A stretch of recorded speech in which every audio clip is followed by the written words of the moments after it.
This week's portion is portion Vayera, and it's Genesis 18 through Genesis 22, verse 24. And a small fact about this portion, it has a higher word count than any of the other 11 portions that we find in the book of Genesis. As a matter of fact, overall, I believe this is actually number 2 in all of the portions that we find in Moses, Genesis through Deuteronomy. Word count, it's 2,085 words that have 7,862 letters between them all. And the acreage, the amount of verses that we find, 147. And I want to start off on this teaching with a quote I'm sure that you've heard before. And that quote is, "Comparison is the thief of joy."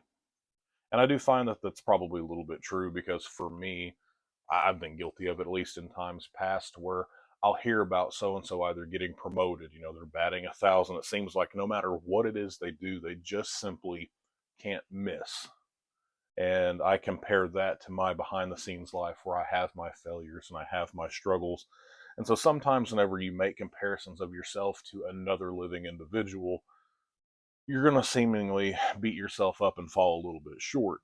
But one thing I will say when it comes to studying scripture, one of the best tools that you're going to have, especially in semi related or semi proximate stories, is whenever you compare individual A or situation A with party B, whether it be a situation, individual, like I said, you can find a lot of contrasting details and also similarities that really I don't know, kind of be like mile markers to us. And so that's what we're going to do a little bit here with the characters of both Abraham and Lot. And so we're going to start in Genesis chapter 18. And of course, we have Genesis 18 right after the events of Genesis 17.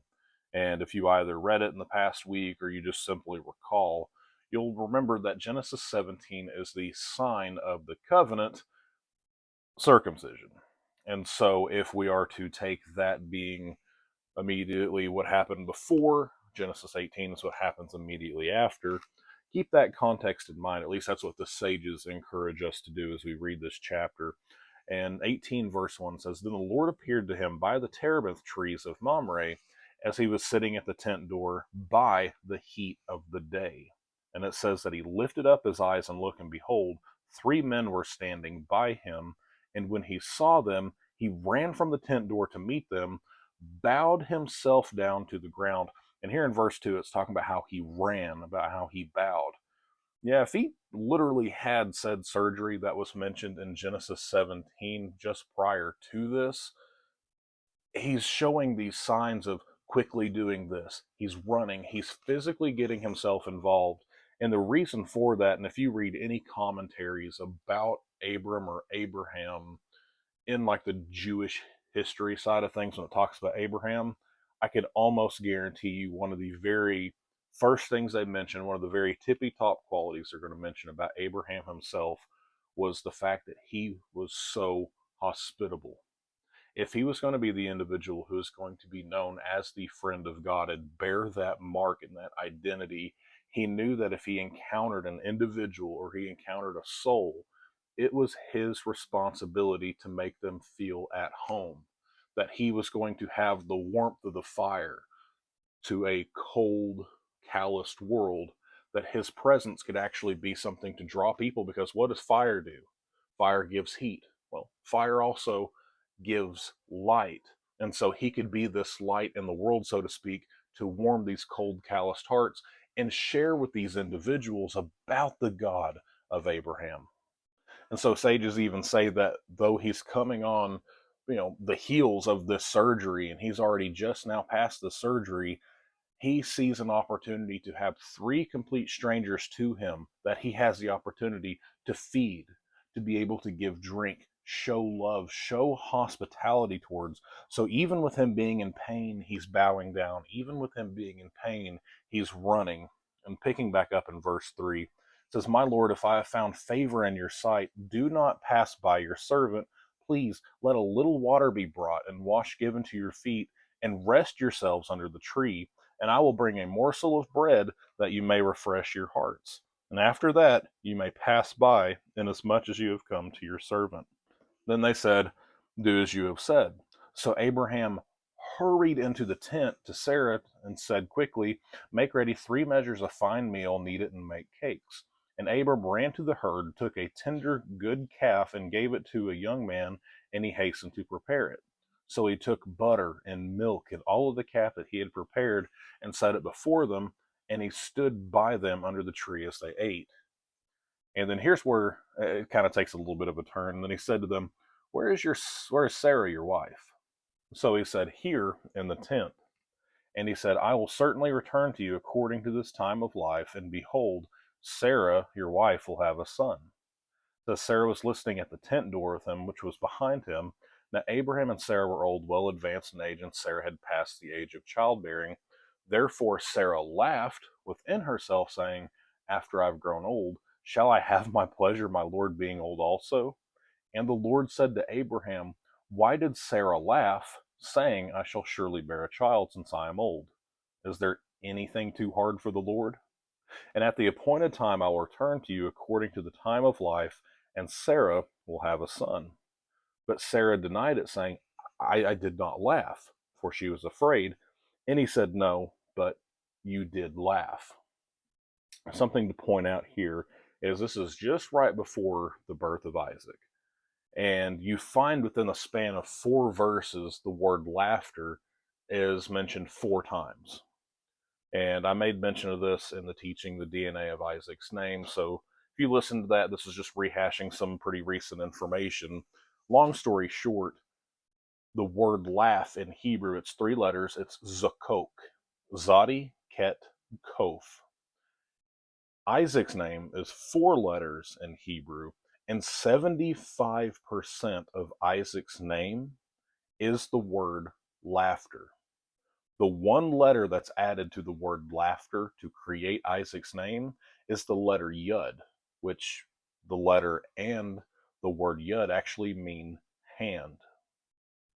And so they were handed laughter by God in their old and their advanced age, and they were blessed and given this individual, the son of promise, Isaac.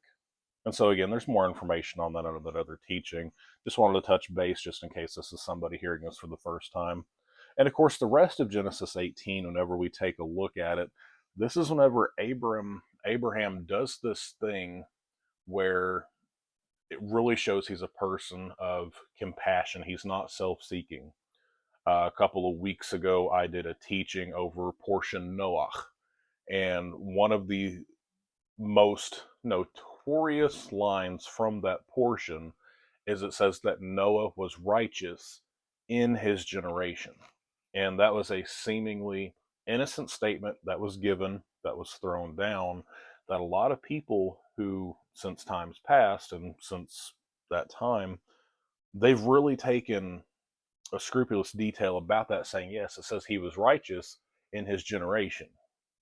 And this entire world where everybody's absolutely wicked, he was just not as bad as the rest.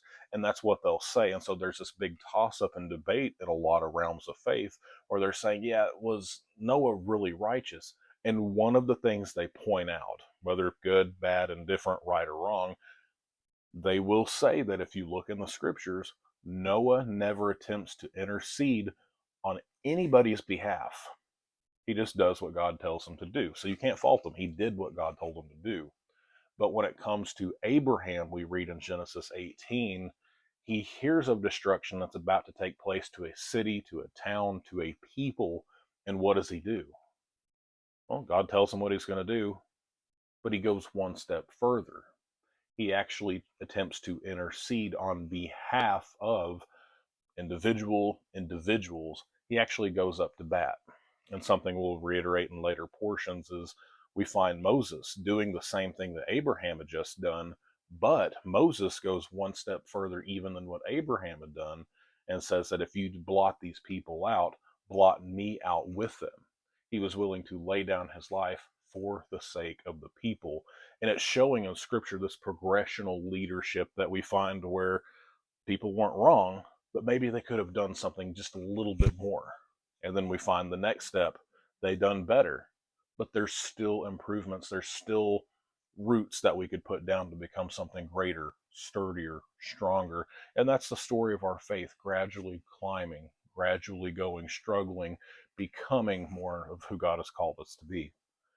Then, of course, we find in the Gospels, Matthew, Mark, Luke, and John, where somebody who he went even a step further than what Moses had done, and he actually laid his life down. And we find hints and shadows of that a little bit later on, even in this portion. And so I believe we all know the story where Abraham intercedes on behalf. He takes this number and keeps going down, going down, going down. And he says, but I'm just of dust and ashes. I'll take it upon myself to speak to the Lord. He says, that's all I am. He recognizes his place, but he's also petitioning God. And I feel like that's something that we could very well learn from as well. We know historically when it comes to Lot, who we're about to talk about here, he does have shared history with Abraham. You go back to Genesis chapter 13, it talks about how each man respectively, they had their own servants, they had their own wealth, they had herds, and them all being right on top of each other became something that just wasn't going to work out. And so Abraham told his nephew, he says, look, to avoid further conflict, to avoid further strife, best thing that we can go ahead and do is go our separate ways. You go left, I go right. You go north, I go south. And he put the ball in Lot's court to be able to make the decision where it was that he was going to go. Abram was the one who had the calling, Lech Lecha, go to yourself, go for yourself. And he had faith that God was going to open the doors necessary for him to go to. If God has given us a reckoning, God has given us a calling for us to walk in, God is going to supply the grace and he is going to furnish the elements necessary for us to exist and not just exist, but to thrive. Whereas Lot, what was his deciding factor of what he was going to do? Abram had faith in God and what he had promised and told him. Lot, it says in Genesis 13, that he really fell in love with what his eyes had seen. He's seen a place that was seemingly lush, it was fertile, it was irrigated really well, and it had comparisons to, I believe, like Egypt and some other things, to where he looked and said, this is a no-brainer, I'm going over here, see you later, and went on about his way. But we'll find that their influence with one another, Abram did have to go save his neck. That's part of what the War of the Nine Kings was all about earlier on in the book of Genesis. But Lot went his way, and then we find Abram went the other. And so immediately, whenever we jump into chapter 19, we see that Lot has landed himself in quite a predicament with the town that he decided to put roots for he, himself, his family, everybody that was into. But we do find comparison that there were some things that he and Abraham both mutually had done. Genesis 19:1, it says, now 2 angels came to Sodom in the evening, and Lot was sitting in the gate of Sodom. When Lot saw them, he rose to meet them, and he bowed himself with his face toward the ground. And he said, here now, my lords, please turn into your servant's house and spend the night, and wash your feet. Then you may rise early in the morning and go your way. So if we're doing this comparative speaking from with Lot to Abram or Abraham, we will find that they were showing elements of hospitality. Now, as far as Abraham goes, we see that there was a little bit more action. The things that describe everything going on are a little bit more intense. And that's not to take away from Lot necessarily, but we do see where they're doing same or similar actions. And so we know the story. Eventually, they agree to follow Lot. They go to his house and they make a little bit of a feast with unleavened bread. They eat. And it says, now before they all laid down, there were men of the city of Sodom. As the description to these men, it says both old and young. And I've had conversations recently with my wife and some friends about some individuals that we've all mutually known.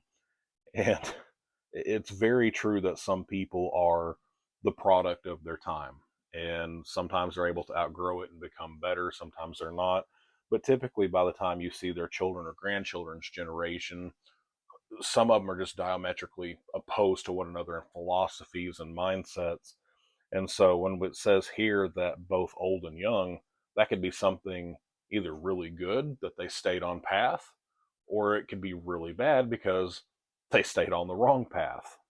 And so whenever we take a look here, it says both old and young came from every quarter of the house and surrounded the house. Yeah, unfortunately, this is not one of those things that's been an improvement over time. And of course, we know the story. They're demanding that they throw these two visitors out so that way the men can know them carnally. And this is something that is absolutely mind blowing. You have a place that it was very fertile. It talks about it was very lush. There was a lot of vegetation. They weren't starving. They had a surplus. Matter of fact, if you go into some of the ancient Bible studies and commentaries, it talks about how this place is almost a manufacturing plant for foods and goods and wealth and water. There wasn't anything anybody was necessarily hurting for. And so it was like these people mentally de evolved from being anything good, that they were starting to become the total opposite of what they were to be. And instead of showing any sorts of hospitality, because after all, you could understand aggression if there was a lack of food or a lack of resources, but the fact that they had everything that they needed or could ask for, and they were treating their guests with such hostility as opposed to hospitality, that was the big problem about Sodom. And I know there are people who say, oh, it was this sin in particular. That might have been a couple drops in the bucket. But the fact that they were treating people who were in the image of God, or as we would say, in the company of God in this situation, with a very lackluster attitude on top of for very carnal reasons, they weren't going to stay on the face of the earth. Matter of fact, I know if you read in Ezekiel, it gives further information about these individuals, about the town itself, rather. And here's the thing that's kind of perplexing about Lot in my mind. You know, he kind of fell into the sin of the Garden of Eden as far as, you know, what he seen with the eyes. It looked really good. It looked really appealing. And he just followed his nose. We've all been there. We've all done that to various degrees. And I believe it's Peter talks about the righteous Lot all the way back in the book of Genesis. And he says and does things in this chapter that almost scream completely otherwise to me, but, who knows. But there's a quote that I want to read to you from Grant Luton. He's an author, a congregational leader out in Ohio. Love his works, love his stuff. This quote says, "When we don't fight the wars that God has given us to fight, we will fight wars God has never given us the grace to win." And maybe Lot's idea of going to this place and planting roots and family and all at this place here was there was a potential to do so much good. After all, he wasn't trying to be a bystander in the city. It says he was being at the gates. He was being one of the town judges. As a matter of fact, you actually find where the people of Sodom actually start throwing sneers and kind of jading Lot a little bit. Oh, he wants to be a judge over us, but he won't give us what we want, what we need. And so maybe he just seen how wicked these people were, and he just thought he could just go to town with these people and convert everybody and be able to make them more hospitable. But I really do think there is such thing as us getting ourselves involved with too much. There are things that God bless us, God has absolutely called us to do, and sometimes we turn our nose at it and we go find something else that we would rather do instead because we want to make a bigger name for ourselves. And I don't know if that was the case with Lot, but again, going back to the quote, I think Lot was fighting a war that God did not give him the grace to win. Regardless, it is what it is. We're going to jump down to verse 12. This is the chance whenever they're able to get away, everybody in the household. And it says, "Then the men said to Lot, have you anyone else here, son-in-laws, your sons, daughters, whomever you have in the city? Take them and get out of this place, for we will destroy this place, because of the outcry against them has grown great before the face of the Lord, and the Lord has sent us to destroy it." So Lot went out and spoke to his sons-in-law, talks about how they thought that he was joking when he warned them to get out of here. He said, no, that's not the case. And verse 16, "And while he lingered, the men took hold of his hand, his wife's hand, and the hands of his two daughters, the Lord being merciful to him, and they brought him out and set him outside of the city." And listen to the wording on this. Verse 17, "So it came to pass that they had brought them outside, that he said, escape for your life. Do not look behind you, nor stay anywhere in the plain." And listen to these instructions. escape to the mountains, lest you be destroyed.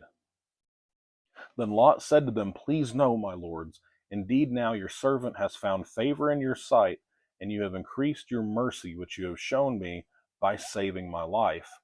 But I cannot escape to the mountains, lest some evil overtake me and I die. So now the city is near enough to flee to, and it is a little one. Please let me escape there. Is it not a little one? And my soul shall live. We're talking about these angels telling him go up to the mountains. He's literally ignoring divine counsel and saying, no, I would rather go to another city or a separate place instead. He's being told to go up to save his life, his neck, and his family's necks. And what does he do? He starts refuting it. He wants to go somewhere else. He's providing this divine counsel, other better recommended options, because after all, I know what's best for myself. Well, if he really knew what was best for himself, he probably wouldn't have been where they just escaped from that's about to be destroyed. But this place that he was going to flee to, it was the place called Zor.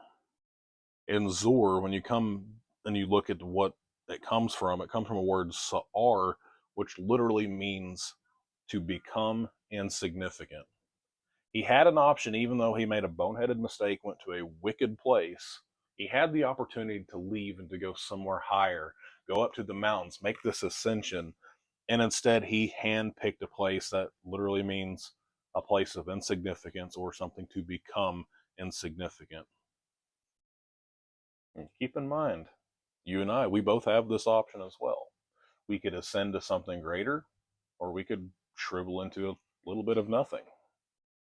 But how crazy is it whenever we decide to make a comparison here with Lot to what's going to happen in Abraham at the end of the portion?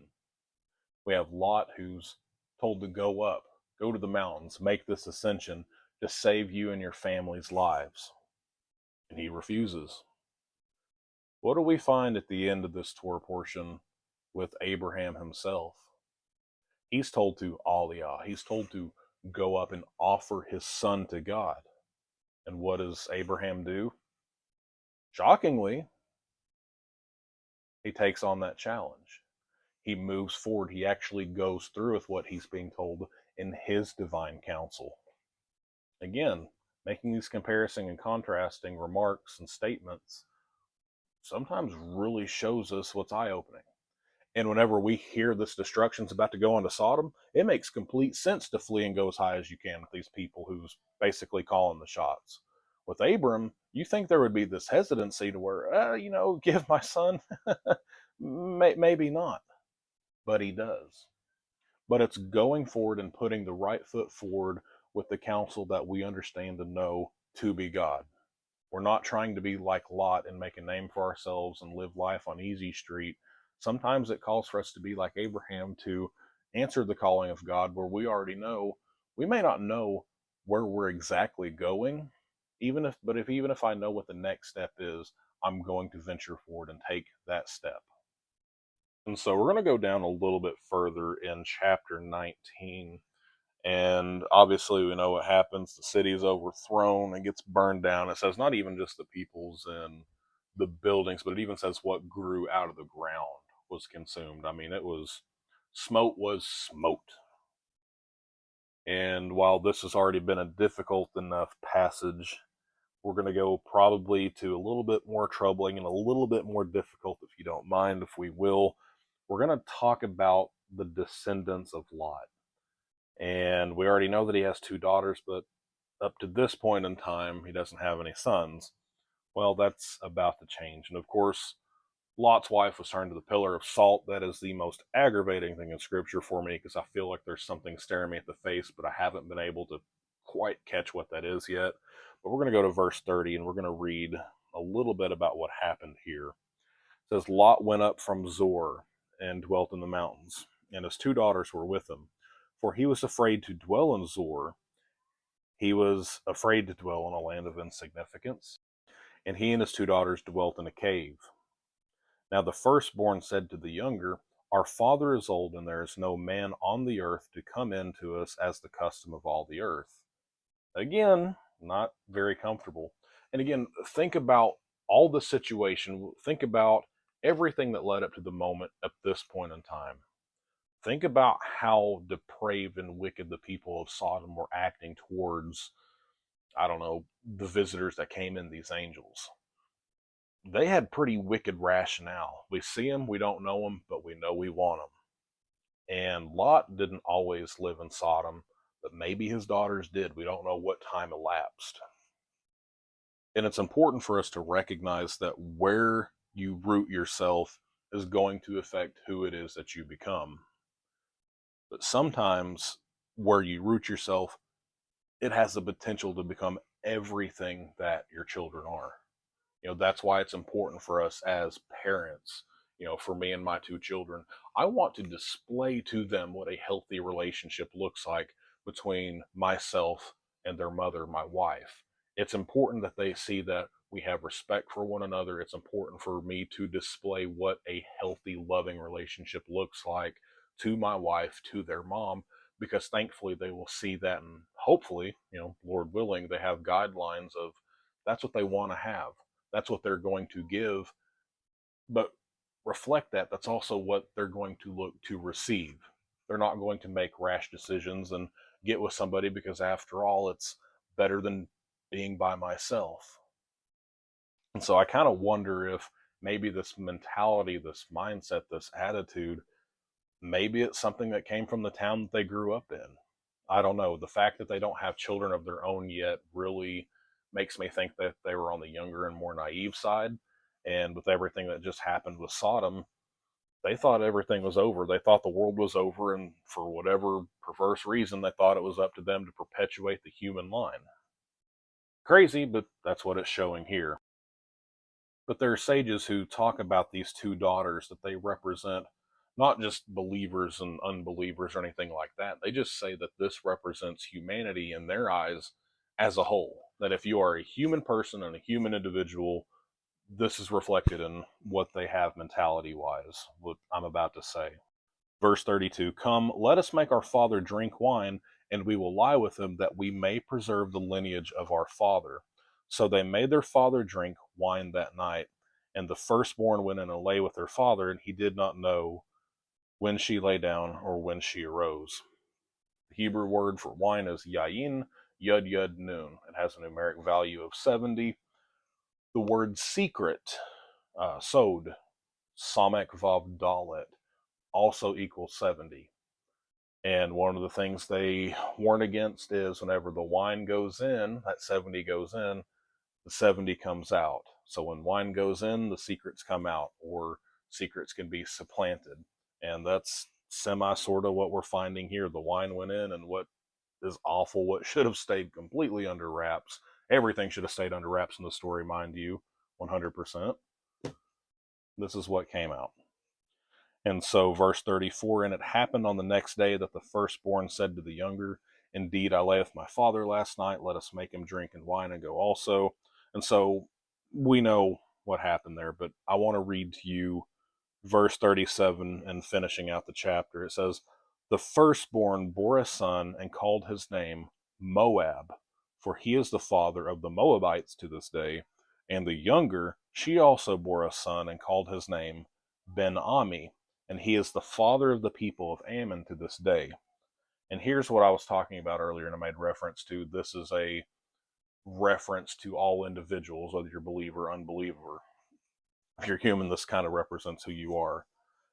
There's shame in the names of these two boys that were born, and here's what I mean by that.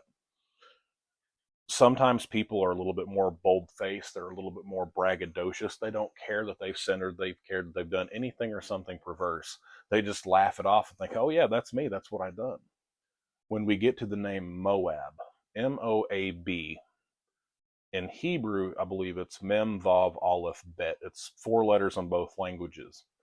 But what I will remind you of is in last week's portion, I talked about the word shield and about how it started with the letter Mem. And mem can be added to the front of a word as a prefix to show from whatever. So if I were to put I'm from Oklahoma, slap a mem on the front of it, Ma Oklahoma, from Oklahoma. When it comes to Moab, if we treat Moab, that mem, like it's from, You literally have from the father. So this boy's name being Moab. Oh, where did he come from? Oh, he's from my father. That's kind of open face displaying the shame in the name.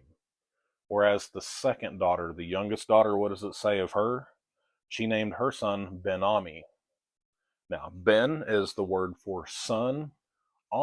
Is people. Ami is my people. And so while it kind of hints towards something possibly happened, it also conceals a little bit of the shame as well. It's not shining glory to the perverse situation that had happened, so much so as the counterpart Moab. Oh, who's the father? Oh yeah, he's a son of my people. And so we could show these two individuals as being somebody who is proud of their sin and their wrongdoings, and then we have an example of somebody who recognizes and understands a little bit of that shame and doesn't want to spread a lot of light, spread a lot of air to it, because keep it under wraps. One has the wine that reveals the secrets, and the other one tries to more or less keep the secret a secret. And moving forward a little bit, we're going to go to Genesis chapter 22. And this is going to be a change of pace, change of scenery. Isaac, of course, is already born. Isaac has grown up. He's advanced a little bit in age. We're not given exact details of how old he is, though I think Scripture gives us a hint in chapter 23, but more on that in just a minute. And in 22, this is a portion of Scripture that if you were an Orthodox Jew who prayed from the Siddur, which is the prayer book, this is a portion of Scripture, an event that you touch base with every single day.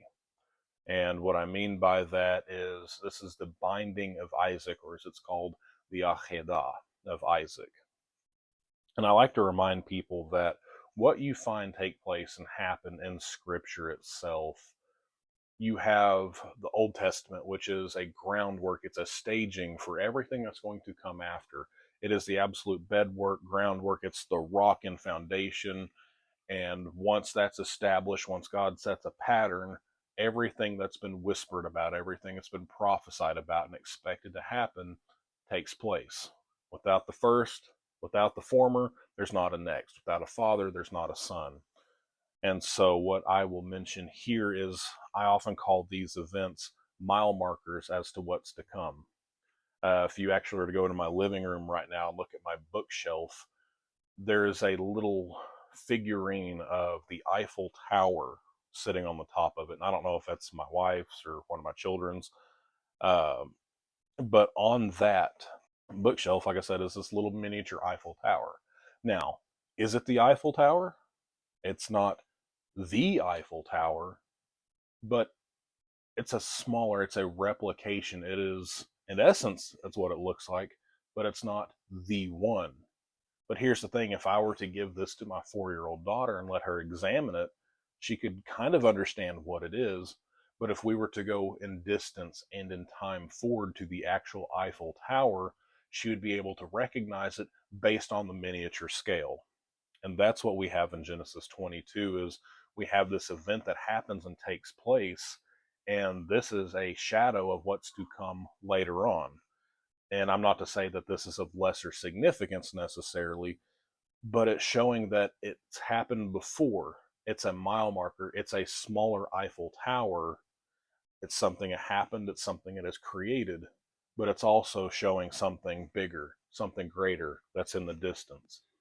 And so here, this is where God tells Abraham that he is going to take his son, that his only son Isaac, that he loved, and go to the land of Moriah and offer him as an offering on one of the mountains in which I tell you. It says, so Abraham rose early in the morning and saddled his donkey and took 2 of his young men with him and Isaac his son, and he split the wood for the burnt offerings and arose and went to the place in which God had told him. Then on the 3rd day Abram lifted his eyes and saw the place afar off, and Abraham said to his young men, stay here with the donkey, the lad and I will go up and yonder and worship, and then we will come back to you. And so here we have a picture of 3 men and the father carrying up on this mountainside. Shows that there's a donkey that's involved with the story. It shows that there's this execution wood. And verse 6, so Abram the father took the wood of the burnt offering and laid it on his son Isaac, and took the fire in his hand, a knife, and the two of them went together. But Isaac spoke to Abraham his father and said, My father. And he said, Here I am, my son. He said, Look, the fire and the wood, but where is the lamb for the burnt offering? And Abraham said, My son, God will provide for himself a lamb for the burnt offering. So the two of them went together. And again, we have this Hebrew man who is ascending this hill with the wood of his execution. We see that he's having a conversation with the father. There was a donkey that was involved. There were two witnesses that went up part of the way with them. And again, this is just the mini Eiffel Tower showing the Eiffel Tower off in the distance. And I guess at this point, I'll make reference again to the age. There's a lot of depictions that show him as a small child, maybe an early teenager.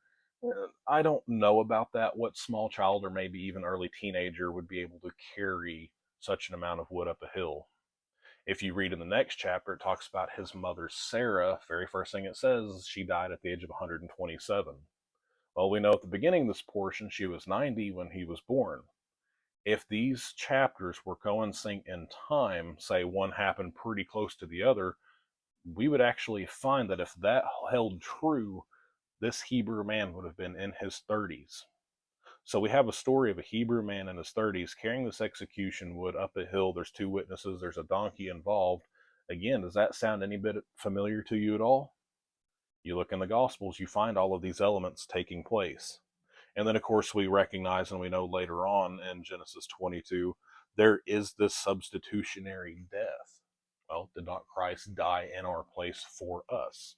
So that's another thing. And like I said, if you want further details on some of these stories, when it comes to Isaac's name, I have the teaching, the DNA of Isaac's name. With this one, I have the binding of Isaac on my archive. If you're listening to archive.org, YouTube has them as well. There is also the Akedah, where I jump into it. There's a lot of really good information that you can find in these commentaries, and I shared some of it that I found. I'm kind of rushing through it here just because I have went kind of extensively on some of those other teachings. But of course, we know the angel of the Lord tells Abraham after he binds his son and goes to slay him, it says, Don't touch the boy, don't kill the boy. And what I hear taught so often on this chapter is Abraham willing to sacrifice and give his son to God. And something I find so unique here is the fact that, if Isaac, take a look at how old Abraham would have been regardless. If he was old enough to have this, he was a man that was in triple digit age. He wasn't going to be able to sacrifice his son without his son's approval, without his son being complicit to the will of the Father. And of course, one of the things that I made reference to earlier was Abraham was so hospitable towards the angel and his divine counsel, so to speak, that he was willing to give those individuals who were strangers to him all along. He was willing to give them bread that they may have sustenance. Well, if you know Genesis 15, where it starts talking about the covenant that's made and talks about how there is this exchange of armor, of names, of children, and hospitality, we see here that Abraham was willing to give his son to God. And it even says later on in scriptures that he had the faith that he would lift him from the dead. Talks about even further about resurrection in the Old Testament, the belief that it wasn't something that happened just in the Gospels. It was something that was believed all along, because if Abraham was going to have descendants, as many of the stars that came through this boy, like God point blank told him, then God would have to lift him up from the dead for that to even be true, if that's what God was wanting all along to begin with. This is the same region. This is the same complex to where we would find later on that Christ himself would be crucified on, right outside of Jerusalem. We find that Jesus being called the bread of life. Well, what's interesting is we find Abraham earlier on in the portion that he gave bread to these individuals. You know what God did for his descendants later on, Abraham's descendants? He fed them bread in the wilderness, even though they were strangers in that land. So often of the time, what we give to God, we will receive back in a bigger, better, and grander way. And not only that, it's not things always that affect us. Sometimes it affects our children. Sometimes it affects other generations. It affects those in the faith. And so whenever you think of Abraham, of course, like I said in the commentaries, they just denote him so well for being an individual who is of hospitality. And I want you to think about your effort, your time, your resources. And like I said, this isn't even about money, although it's a huge factor in all the other things mentioned beforehand.